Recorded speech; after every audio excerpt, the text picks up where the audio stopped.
अस्सलाम वालेकुम। Welcome to my channel voice over by Amna Shah. I hope कि आप खुश होंगे। कहानी शुरू करने से पहले आपसे रिक्वेस्ट है कि अगर आपको मेरा कंटेंट पसंद आता है तो प्लीज़ मेरे चैनल को सब्सक्राइब करें। आइए कहानी का आगाज़ करते हैं।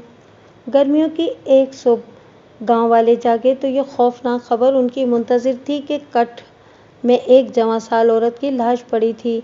सारा गांव कट की तरफ उमड़ आया और लाश के गिर्द एक हुजूम इकट्ठा हो गया। अगर वहां पर पुलिस मौजूद होती तो लोगों को लाश के करीब न भटकने देती और कातिल या कातिलों का खोज लगाने के लिए खुरे महफूज कर लिए जाते। पुलिस की अदम मौजूदगी में हर कोई पुलिस बना फिरता था कि वो लाश को पहले देखे। लोग अपनी अपनी तर्ज से कयास आराइयां भी कर रहे थे। लाश फूली हुई थी, इसलिए उसकी शनाख्त मुश्किल हो रही थी कि कौन है।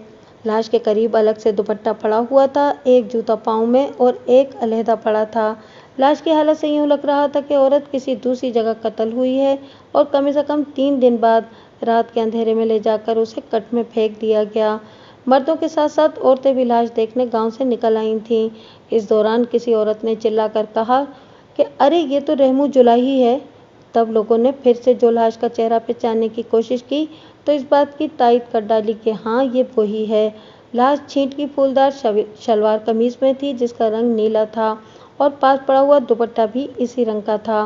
मुतालिका थाने दूसरे कस्बे में थे। नंबरदार ने वहां इतला करने के लिए चौकीदार को दौड़ा दिया और उसके साथ एक दूसरा आदमी भी कर दिया। दोपहर को घोड़े पर सवार थानेदार, जिसका नाम शहजादा था, आ गया। वो बड़ा बारोब और वजीहा थानेदार था और घोड़े पर बैठा हुआ सचमुच का शहजादा ही लग रहा था, लेकिन था बहुत तुंदखू और सख्त मिजाज। हटो बच्चों की आवाज़ें लगने लगे। थानेदार के साथ मुहर्रिर और 2 सिपाही थे। छोटा थानेदार किसी दूसरी मुहिम पर निकला हुआ था। इस वक्त पुलिस खोजियों की मदद से ज़मीन के भेद लिया करती थी। अक्लमंद थानेदार जाए बकुआ से ही वारदात का कोई न कोई खुरा खोज ले लेता था।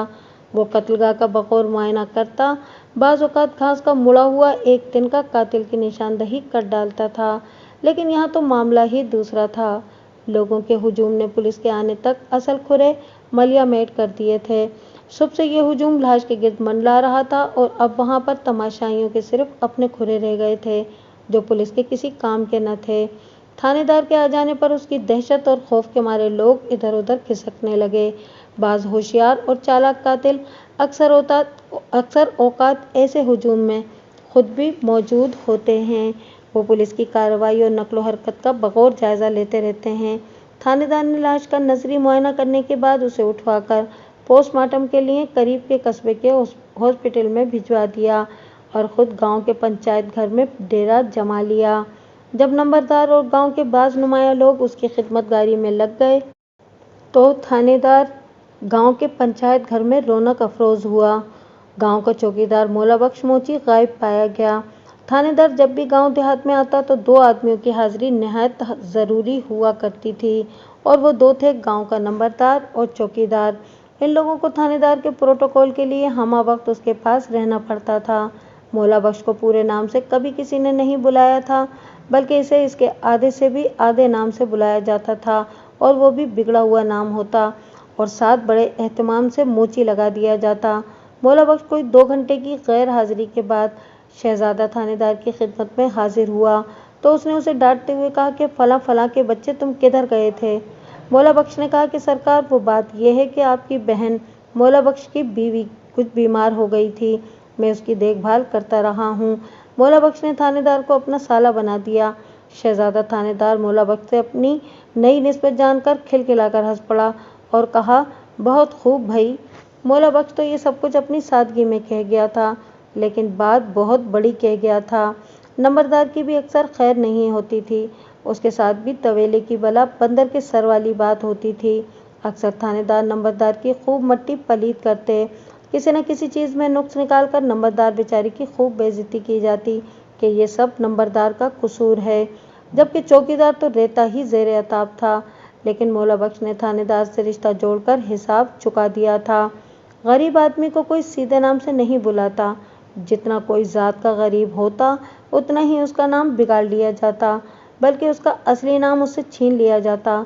गांव के मीरासी के घर लड़का पैदा हुआ तो लड़के की मां ने प्यार से उसका नाम फजल हुसैन रख दिया। वो बेचारी ये आस लगा बैठी थी कि लोग भी उसके बेटे को फजल हुसैन ही कह के पुकारेंगे, लेकिन मीरासी के नसीब में उसका असली नाम कहाँ। लोगों ने तो उसका पूरा नाम ही उड़ा दिया, यहाँ तक कि फजलू भी ना रहने दिया और अपनी तरफ से उसके लिए नया नाम अच्छू मीरासी ईजाद कर लिया। बस वो उम्र भर अच्छू मीरासी ही रहा और अच्छू मीरासी ही मरा। हाँ, इसकी कब्र पर जो कतबा लिखा है वो फजल हुसैन बल्द गुलाम अब्बास के नाम से है। अल्लाह ताला ने इंसानों को बराबर का दर्जा दिया है, उसे ज़ातों में इंसान ने खुद बांटा है। रहमनूर एक दूसरे गांव से ब्याह कर लाई गई गरीब औरत थी। 2 साल पहले उसके खामिन और 2 देवरों को साइकिल चोरी और नकब जनी की दीगर वारदातों की पादाश में लंबी मुद्दत की सजाएं हो गई थीं, जो वो काट रहे थे। इन तीनों भाइयों के नाम मुतालिका थाने में बस्ता बे के बदमाशों की फहरिस्त में दर्ज थे और दिलचस्प बात यह थी कि आज इनको मरे हुए भी ज़माना बीत गया है, लेकिन इस मुतालिका थाने की बस्ता बे की मौजूदा फहरिस्त में इनके नाम अब भी मौजूद हैं। गोया वो अब भी अपनी कब्रों में पड़े हुए बस्ता बे के बदमाश हैं। रहमनूर के छोटे छोटे बच्चे थे, 2 बेटे और 1 बेटी। खामिन के कैद हो जाने के बाद उसका और उसके बच्चों का कोई कफील न रहा, तो वो खुद मेहनत मजदूरी के लिए निकल खड़ी हुई। वो लोगों के घरों में जाकर उनके काम काज करती और अपना और अपने बच्चों का पेट पाल रही थी, लेकिन जालिम दुनिया वालों ने उससे ये एजाज़ भी छीन लिया। 4 रोज़ कबल उसे एक घर से गंदम के दाने साफ करने के लिए बुलावा आया। इसके बाद ये 3 मासूम बच्चों की माँ घर लौटकर बच्चों के पास नहीं आई और इसी जगह कट्ठे में पड़ी उसकी लाश मिली। तीसरे चौथे रोज़ जब इन मासूम बच्चों की माँ की लाश दरियाफ्त हुई तो एक औरत उठाकर मकतूला की 2.5 साला बेटी को माँ की लाश के पास लेकर गई। बच्ची जिंदगी मौत के फलसफे से नाबलद थी। उसे कहा कि माँ सोई हुई है और जाग नहीं रही, तो मासूम बच्ची ने पास पड़ा हुआ माँ का जूता उठाया और उससे मारकर माँ को जगाने की कोशिश करने लगी। वहाँ खड़े काफ़ी लोगों की आंखों से आंसू छलक पड़े। दूसरे रोज़ पोस्टमार्टम रिपोर्ट आ गई, जिसमें लिखा था कि मकतूला की मौत हाथों से गला घुटने की वजह से वाक़ई हुई है और ये कि उसके साथ मुजरिमाना हमला भी किया गया है। थानेदार ने इस घर के 3 अफराद को पंचायत घर में बिठा रखा था, जहां मकतूला 3-4 रोज़ पहले दाने साफ करने गई थी और इन अफराद में बाप, बेटी और बेटा था। बेटा 16 और 18 साल के थे और बेटी 18 साल की थी। थानेदार इनसे पूछगछ कर रहा था। गांव के चंद सरकर्दा अफराद ने मिलकर थानेदार से दरख्वास्त की कि सिर्फ बाप बेटे को तफ्तीश के लिए रहने दिया जाए और बेटी को घर भेज दिया जाए, कि ये सारे गांव की इज्जत बेइज्जती का सवाल है। ये अच्छे खासे खाते पीते लोगों का जमींदार घराना था और ये इज्जतदार लोग थे। बिरादरी में इनका एक मकाम था। थानेदार इन लोगों की इस बात को मुसलसल नज़रअंदाज किए हुए था। कहा था कि जब तक इसकी तफ्तीश मुकम्मल नहीं हो जाती वो किसी को भी घर जाने की इजाज़त नहीं देगा। और फिर ये लोग थाने में थोड़ी हैं, ये तो अपने ही गांव के पंचायत घर में हैं। थानेदार, जैसा कि पहले जिक्र हुआ, काफ़ी तुंदखू और सख्त मिजाज था। वो बड़ी बड़ी गालियों की ज़बान में बात करता जिन्हें शरीफ आदमी सुन भी नहीं सकता था। इसने पूरे गांव को जैसे थाना बना रखा था। बहुत कम लोग इसके मुंह लगने की जुर्रत कर सके थे, लेकिन इनकी दाल न गली और थानेदार ने अपना रवैया ना बदला। गांव वाले इसे अपनी हितक जान रहे थे। आखिर एक अधेड़ उम्र औरत ने तजवीज़ दी कि गांव वाले अगर उसका साथ दें तो वो इस थानेदार को चुप करा सकती है। लोगों ने हैरान होकर पूछा कि वो कैसे। उसने कहा कि वो जो बात भी थानेदार से कहे गांव वाले बस उसकी तायद करते जाएं। उसका नतीजा क्या निकलता है वो इस पर छोड़ दिया जाए। गांव वाले थोड़ी सी पसोपेश के बाद उस पर रजामंद हो गए। वो औरत घर गई और घर से फटे पुराने और मैले कुचैले कपड़े पहनकर आ गई। पाँव में निहायत घिसे पिटे खस्ता हाल जूते थे। वो सीधी पंचायत घर के अंदर जा घुसी, जहां थानेदार बैठा हुआ था। उसने जाते ही सीधे 2 थप्पड़ थानेदार के मुंह पर जड़ दिए। दोनों सिपाहियों ने माई को जकड़ लिया, लेकिन थानेदार के थप्पड़ खाने के बाद ही वो ऐसा कर सके थे। माई ने थानेदार पर गालियों की बौछार कर दी और कहा कि फलां फलां के बच्चे, मेरी तरफ देख, मैं 2 थानेदारों की माँ हूँ और मेरी हालत देख, ये तुम लोगों की औकात है। सिपाहियों से कहा कि वो इसे छोड़ दें। उन्होंने छोड़ दिया। माई ने थानेदार को कहा कि कुछ शर्म करो और होश करो। थानेदार हैरान होकर अपने गाल सहलाने लगा और पूछा कि ये औरत कौन है और क्या कह रही है। पंचायत घर में नंबरदार समेत सब लोगों ने माई की बात की तायद कर दी और कहा कि जनाब, ये अम्मा जी सच कह रही हैं। वो मुसलसल थानेदार के लत्ते लिए जा रही थी। थानेदार ने कहा कि ये कैसे हो सकता है कि 2 थानेदारों की माँ और इस हालत में। लोगों ने कहा कि ये हकीकत है। माई बाप इधर माई थानेदार की शान में बराबर हर्जासराई कर रही थी। उसने थानेदार को कहा कि तुम जाकर चुल्लू भर पानी में डूब मरो, ये तुम लोगों की औकात है। फिर मेरे बेटे ऐसे हैं कि ऐसे ही कर रहे होंगे जैसे तुम कर रहे हो। जवान बच्ची के सामने तुझे गालियां देते शर्म नहीं आती? तुम्हारे घर में बहू बेटी बहन नहीं है क्या? तुमने उसे ये घर से लाकर यहाँ बिठाया हुआ है। इसे इसी वक्त घर भेजो। थानेदार ने कहा कि ये औरत पागल है क्या? कहा नहीं सरकार है ये कहा नहीं कि ये सरकारी काम है। इस दौरान वहां मौजूद लोगों ने माई के दोनों थानेदार बेटों के नाम भी घड़ लिए। उन्होंने थानेदार से कहा कि सब इंस्पेक्टर राजा रियासत और एएसआई राजा असलम इस माँ के बेटे हैं जनाब। थानेदार ने पूछा कि वो दोनों आजकल कहाँ गए हुए हैं। इनमें से एक आदमी ने कहा कि एक लायलपुर में है और दूसरा रहीम यार खान गया हुआ है। मोतियां वाले हो। थानेदार कहने लगा, कमाल है, मैं इन्हें जानता तक नहीं। फिर थानेदार ने माई से मुखातिब होकर पूछा, अम्मा जी आपका लायलपुर वाला बेटा वहाँ किस थाने में लगा हुआ है? वो तुम्हारी माँ के थाने में लगा हुआ है। माई ने अपने हवास बरकरार रखते हुए पूरे एतमाद के साथ रोबदार लहजे में कहा, इस बेटी को अभी घर भेज, फिर मेरे साथ बात कर, वरना मैं अपने बेटों को बुलवा लूंगी और उनकी भी खबर लूंगी और तेरी भी। ये माई जिस एतमाद से थानेदार से बात कर रही थी, इससे थानेदार के पसीने छूट गए। इसने लड़की को पंचायत घर से उठा दिया और उसे घर भेज दिया। दोनों सिपाही कब के माई को छोड़कर बादब खड़े हुए थे, क्योंकि माई के पलड़े में 2-2 थानेदारों का वजन था और इनका अपना थानेदार अकेला था। माई दोबारा थानेदार की जानिब लपकी तो थानेदार पीछे को हटा। माई ने आगे बढ़कर थानेदार के नंगे सर का बोसा ले लिया और उसे दुआएं देती हुई पंचायत घर से बाहर निकल आई। थानेदार ने पीछे रह जाने वाले दोनों बाप बेटे से फिर से तफ्तीश शुरू कर दी। बाप का नाम अली हैदर और बेटे का शेर अफगन था। गो के मकतूला के केस का मुद्दई कोई नहीं था, लेकिन बहरहाल कत्ल और ज्यादती का एक संगीन जुर्म हुआ था और कातिलों तक पहुंचना थानेदार की जिम्मेदारी थी, जिसे वो बज़ाहिर निभा रहा था। थानेदार ने बाप बेटे से पूछा कि रहमनूर उनके घर दाने साफ करने आई थी, तो फिर गई कहाँ? और दोनों ने कहा कि वो आई तो ज़रूर थी, लेकिन हमने इस रोज़ दाने साफ नहीं कराए थे और वो जल्द ही वापस चली गई। इसके बाद हमें नहीं पता कि वो कहाँ गई। थानेदार ने दोनों बाप बेटे पर पुलिस के तमाम तर दाव पेच इस्तेमाल करके देख लिए। उसे लगा कि ये दोनों बेगुनाह हैं। कत्ल जैसा भयानक और संगीन जुर्म इंसानी फितरत पर बहुत भारी है। कातिल अपना छुरा मकतूल के नहीं अपने पेट में घोंपता है, वो मकतूल का नहीं अपना गला घोंटता है। कत्ल एक का नहीं पूरी इंसानियत का होता है। ये कातिल को कभी हजम नहीं होता। कत्लगाह की ज़मीन गवाही देती है, कातिल के खिलाफ दरो दीवार गवाही देते हैं, मकतूल का रुआं रुआं गवाही देता है। फिर इस कत्ल के साथ तो एक और संगीन जुर्म भी शामिल था। थानेदार ने महसूस किया कि कत्ल और ज़्यादती की ये वारदात इन बाप बेटा का काम नहीं हो सकता। ये किसी औबाश और जुराइम पेशा गिरोह का काम है। अब इन अफराद तक कानून के हाथ कैसे पहुँचे, ये सोचने की बात थी।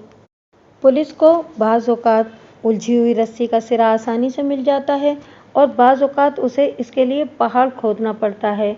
आज का ज़माना होता तो इस दौरान थानेदार के दीगर कई अहम काम निकल आए होते और वो गांव के इस पंचायत घर से कब का उठ चुका होता। लेकिन इस थानेदार ने भी तहैया कर लिया था कि वो यहाँ से खाली हाथ नहीं जाएगा, कुछ न कुछ लेकर ही जाएगा। इस मकसद के लिए वो अपने मुखबिरों के जाल को हरकत में ले आया, जिसमें इस गांव की 2 औरतें भी शामिल थीं। वैसे शहजादा थानेदार अपनी तौर पर काफ़ी होशमंद और माहिर थानेदार था। उसका बड़ा नाम था। उसने अपने तौर पर सोचा कि शवाहिद के मुताबिक शुरू में काफ़ी देर तक लाश को कोई भी पहचान न सका था। फिर अचानक किसी औरत ने उसकी हालत के पेश नज़र चिल्लाकर कहा कि अरे, ये तो रहमू जुलाई है। भरे गांव में से एक औरत ने लाश को किस बुनियाद पर पहचाना था? क्या वो औरत मिल सकती है? थानेदार अंधेरे में टामक टोइयां मार रहा था।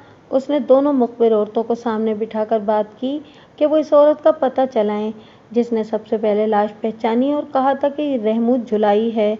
अब ये भूसे के ढेर में सुई तलाश करने वाली बात थी। किसे ख्याल था कि कौन क्या कह रहा है? हर कोई उसके पीछे पड़ा हुआ था कि कोई क्या कह रहा है। मुखबिर औरत भी गांव में फैल गईं और दीवारों के साथ कान लगाने लगीं, लेकिन बज़ाहिर ये एक लाहासिल सही थी। मुखबिर औरतों ने आंखों और कानों के पर्दे खोल रखे थे। दाना पीसने वाली मशीन की गली की नुक्कड़ पर, जहां सब्जी फरोश औरतें बैठा करती हैं, इनके बराबर में गांव के कुछ फारिग और निखट्टू किस्म के नौजवान डेरा जमाए रखते थे। राह चलते बड़ी उम्र के लोग भी अक्सर वहां रुककर आवन जावन देखते रहते थे। ऐसे ही आवन जावन देखने वालों के पास से जब एक मुखबिर औरत गुजरी तो उसके कानों से एक ऐसी बात टकराई जिसने उसे चौंका कर रख दिया। एक कह रहा था, कैसरा ने क्या वाकई उसका चेहरा पहचान लिया था? मुखबिर औरतें तो हवाएं सूंघती फिर रही थीं। कैसरा का किरदार तो गांव में हमेशा ही मुतनाज़र रहा था। वो कुछ अच्छी किस्म की औरत नहीं थी और ना ही उसकी शोहरत अच्छी थी। जो लोग आपस में बात कर रहे थे वो 3 औबाश किस्म के 40-45 साल की उम्र के ऐसे आदमी थे जिन्हें अमूमी तौर पर लोग उनके मशकूक चाल चलन की वजह से नापसंद करते थे। कुछ ही देर में कैसरा शहजादा थानेदार के नरगे में बैठी थी। थानेदार ने कैसरा की आंखों में आंखें डाल दी। कैसरा घबराई। उसने फीकी सी हंसी से हंसने की नाकाम कोशिश कर डाली। थानेदार राजदाराना लहजे में मुखातिब हुआ, रहमू जुलाई से तुम्हारा क्या रिश्ता है? कैसरा के चेहरे पर जो आते हुए थोड़ी बहुत लाली थी वो एकदम गायब हो गई और उसका चेहरा जर्द पड़ गया। उसका खिला हुआ चेहरा कुम्हला गया। मेरा तो उसके साथ कोई रिश्ता नहीं। अच्छा ये बताओ कि तुमने रहमू जुलाई की लाश का चेहरा कैसे पहचाना? केसरी के चेहरे पर एक रंग आने और एक जाने लगा। उसने हलक में थूक निकलते हुए कहा, वो तो सबने पहचान लिया था। थानेदार कुर्सी से उठा और अपनी छड़ी की नोक से उसके झुके हुए चेहरे को उसकी ठोड़ी से ऊपर किया और कहा कि तुमने किसके कहने पर यह बात कही थी कि यह रहमू जुलाई है? किसने तुम्हें वहाँ भेजा था? वहाँ तो सारा गांव गया हुआ था। मैं अगर चली गई थी तो कौन सा ऐसा आसमान टूट पड़ा था दरोगा जी? केसरी ने ज़रा एतमाद से कहा, आप मुझसे क्या कहलवाना चाहते हैं? थानेदार बराबर उसके जहन को पढ़ने की कोशिशों में मसरूफ़ था, लेकिन उसने कमाल होशियारी से थानेदार को जुल दे दिया। क्या आप बादशाह हैं? क्या आपके हाथ में अल्लाह ने कलम दी है कि जो चाहें लिख सकते हैं? वैसे आपको बताऊं कि रहमू अच्छे चाल चलन की औरत नहीं थी। उसे उसके अमाल की सज़ा मिली है, जैसी करनी वैसी भरनी। थानेदार ने महसूस किया कि केसरी औरत की वो किस्म है जो आसमान पर टाकी लगा भी सकती है और उतार भी सकती है। शहजादे ने दिल में इरादा किया कि आइंदा की मुखबिरी के लिए ये औरत मौजू रहेगी, लेकिन इस वक्त वो एक मुश्तबा की हैसियत से थानेदार के सामने बैठी थी। इतने में एक सिपाही ने आकर थानेदार के कान में सरगोशी की कि बाहर दूसरी मुखबिर औरत आई हुई है। थानेदार ने सिपाही को कहा कि केसरी को दूसरे कमरे में ले जाओ। दूसरी मुखबिर औरत जो इतला लाई थी, इससे थानेदार और ज़्यादा हैरान नहीं हुआ। शक के सारे ताने बाने केसरी की ज़ात पर बुने जाने लगे। उसको फारिग करके मुखबिर औरत को थानेदार ने केसरी को फिर बुला लिया। अब तुम्हारे कुछ कहने की बहुत कम ज़रूरत रह गई है केसरी, थानेदार ने कहा। अपने ना आशनाओं के नाम बता दो, वरना हमारे पास ये मालूम करने के दीगर ज़राए भी हैं। ऐसा कुछ ही देर में है। इस पंचायत घर में तुम्हारा जो हशर होगा वो ऐसा होगा कि तुम किसी को बताने के काबिल भी न रहोगी। तुम्हारे वो हमदर्द और तुम्हारे दोस्त तुम्हारी कुछ मदद ना कर सकेंगे। रहमू का मुर्दा चेहरा तो तुमने पहचान लिया था, मैं तुम्हारा जिंदा चेहरा ऐसा कर दूंगा जिसे लोग तो क्या तुम खुद भी पहचान ना सकोगी। सोच लो और जल्दी जवाब दो, वरना मैं अभी अपनी कार्रवाई शुरू कर दूंगा। केसरी की पुलिस के साथ ये पहली मुठभेड़ थी। वो इसे चक्कर देने में बुरी तरह नाकाम रही और उसने इस 3 के टोले के बदमाशों के नाम बता दिए, जिन्हें फौरी तौर पर छापा मारकर गिरफ्तार कर लिया गया। अमर वाक़या ये था कि वो 3 का टोला गांव के औबाश और बदकिरदार अशखास पर मुश्तमिल था। केसरी के साथ पहले इनकी अपनी दोस्ती थी, फिर वो इसे दाने के तौर पर इस्तेमाल करने लग पड़े। रहमनूर जुलाई हालात की सताई हुई गरीब औरत थी। उसके खामिन और देवरों की मौत और लंबी कैद की सज़ाएं हो गईं तो ये लोगों के घरों में काम करने लग पड़ी, ताकि अपनी और अपने बच्चों की भूख मिटाने के लिए रोटी और बदन ढांपने के लिए कपड़ा हासिल कर सके। सो वो करने लगी। वो चाल चलन की बुरी न थी, लेकिन अल्लाह ने उसे हुस्न दे रखा था जो उसका दुश्मन बन गया। वो कहते हैं ना कि क्या अच्छी सूरत भी बुरी शय है जिसने डाली बुरी नज़र डाली। 3 के टोले ने केसरी के जरिए रहमनूर पर काफ़ी डोरे डाले। लेकिन इन्हें कामयाबी हासिल ना हुई। उनकी नाकामियों ने उनकी आतिश शौक को और ज़्यादा बढ़ा दिया था। उस रोज़ जब जमींदार के घर से रहम नूर को दाने साफ करने का बुलावा आया तो वो वहाँ जा रही थी कि रास्ते में उसे केसरी मिली और कहा कि महल्ले के एक घर में थोड़ा काम है, अगर वो आ जाए और काम कर दे तो उसे पैसे मिल जाएंगे। इधर रहम नूर को उस रोज़ पैसों की सख्त ज़रूरत थी क्योंकि घर में उसके और बच्चों के लिए खाने को कुछ भी नहीं था। उसका ख्याल था कि वो ज़मींदारों के यहाँ इनके दाने साफ करने के एवज़ कुछ पैसे हासिल कर लेगी और वापसी पर दुकान से आटा और दाल लेती जाएगी और जाकर बच्चों की भूख मिटाएगी। अब शोमई किस्मत कि उस रोज़ ज़मींदारों के घर से उसे काम न मिला। उन्होंने वो काम दूसरे दिन पर डाल दिया था। इसे नामुराद वापस होना पड़ा। रास्ते में फिर केसरी ने उसका रास्ता रोका और कहा कि वो इसके साथ आ जाए। साथ वाले घर में मेहमान आए हुए हैं, उनके यहाँ काम है। गर्ज केसरी रहम नूर को बहला फुसलाकर उस घर तक ले गई। रहम नूर ने उस घर में कदम रखा तो उसे यूँ महसूस हुआ कि वो गलत जगह पर आ गई है। वहाँ कोई मेहमान नजर नहीं आ रहा था, न कोई मेज़बान था। केसरी ने उसकी हौसला अफजाई की और कहा कि मेहमान अंदर हैं। वो इसे अंदर ले गई और वहाँ पर वो तीनों औबाश बैठे हुए थे जिन्होंने उसे पकड़ लिया। केसरी वहाँ से रफू चक्कर हो गई। बाकी के इकबाली बयान में तीन के टोले ने बताया कि रहम नूर बहुत तड़पी, उसने हाथ जोड़े और तरह तरह के वास्ते दिए कि इस गरीब पर रहम किया जाए, लेकिन इनके बदन के अंदर दिल की जगह पे पत्थर रखे हुए थे। अकेली औरत आखिर कब तक इनका मुकाबला करती, आखिर हार गई। फिर उन्होंने फैसला ये किया कि अगर वो जिंदा रही तो कोई न कोई मसला बन सकता है। रहम नूर ने फिर वास्ते दिए और कहा कि मुझे मत मारो, मुझे छोड़ दो, मैं घर न गई तो मेरे बच्चे भूखे मर जाएंगे, मेरे बच्चों पर रहम करो। उन्होंने कहा कि नहीं, तुम हमारे लिए बहुत बड़ा ख़तरा हो, हमने इस गांव में रहना है और हमारी इज्जत है जो ख़त्म हो जाएगी। उन्होंने उसका गला घूंट दिया और वो मर गई। अब मसला ये था कि लाश का क्या किया जाए, इसे कहाँ ठिकाने लगाया जाए, क्या इसे गड़ा खोद कर दफन कर दिया जाए। अब गड़ा खोदने में भी सारे तैयार न हुए। लाश 3 रोज़ एक कमरे में पड़ी रही, वो फूल गई और इससे बदबू आने लगी। उन्होंने रात के अंधेरे में इसे ले जाकर कट्ठे में फेंक दिया। लोगों से वो लाश की शनाख्त नहीं हो रही थी कि इसे ठिकाने लगाया जाता। इस पर केसरी को कहा गया कि वो हिजूम में जाकर लाश के सामने खड़े होकर ऐलान करे कि ये रहमू जुलाई है, और उसने ऐसा ही किया। इधर इस तीन के टोले का ख्याल नहीं था कि मामला पुलिस तक जाएगा। रहम नूर या रहमू जुलाई की क्या हैसियत थी कि कोई पुलिस को खबर कर देता। ऐसे में वो दफन हो जाएगी और उसके साथ ही इनके इस घिनौने जुर्म पर मनोमट्टी पड़ जाएगी। लेकिन वाह किस्मत कि ऐसा ना हुआ। कातलों के ख्याल में यह भी आया कि अगर पुलिस को खबर हो भी गई तो चूंकि इस केस का कोई मुद्दई नहीं होगा, न कोई वाली वारिस होगा, तो कोई इन्हें थाने तक नहीं ले जाएगा। लेकिन इनका ये ख्याल गलत निकला। इधर इनका पाला शहजादा जैसे थानेदार से पड़ गया, जिसने खूब अक्लमंदी से खाली खानों को पोर करके चालान अदालत में पेश कर दिया। तीन के टोले में केसरी को भी शामिल कर दिया गया। चूँकि केसरी की गवाही ज़रूरी थी, वरना तमाम तर मुल्ज़िमान शक का फ़ायदा हासिल कर लेते, इसलिए केसरी तीन के टोले के खिलाफ सुल्तानी गवाह बन गई। थानेदार शहजादे ने एक मज़ीद मौके का गवाह पेश कर दिया, जिसकी वजह से मुल्ज़िमान को उम्र कैद की सूरत में दोहरी सज़ा हो गई। अपील पर यह सज़ा 7 साल कैद बामशक्क़त में तब्दील हो गई, जो इस तीन के टोले को काटना पड़ी। इनका ईमान टूट गया कि वो जुर्म करके साफ निकल जाएंगे। बहरहाल रहम नूर जिस तरह बेयारो मददगार थी, इस लिहाज से उसका खून राय का नहीं गया और मुजरिम कैफर किरदार तक ज़रूर पहुँचे। रहम नूर खाली गरीब की बहू नहीं थी, 3 मासूम बच्चों की माँ भी थी जो मजलूम थे, और मजलूम की आसमान तक पहुँचती है। इधर तीन के टोले में से एक 2 साल बाद जेल में ही मर गया। बाकी के 2 ने 7 साल की सज़ा काटी। घर आकर इनमें से एक को जुज़ाम का मर्ज लाहक हो गया और वो कोड़ी होकर मरा और अपनी आखिर उम्र में होश व हवास खो बैठा। वो हर वक्त कट्ठे में उसी जगह बैठा रहता जहाँ उन्होंने रहम नूर की लाश फेंकी थी और एक ही राग अलापता रहता, मुझे मत मारो, मेरे बच्चे मर जाएंगे, मुझे मत मारो, मेरे बच्चे मर जाएंगे, तुम मुझे मार दोगे।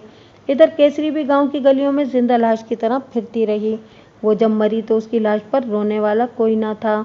सबने उसका चेहरा देखकर मुंह फेर लिया। किसी ने भी नहीं कहा कि ये केसरी है, सब ने कहा कि ये रहम नूर की कातला का चेहरा है।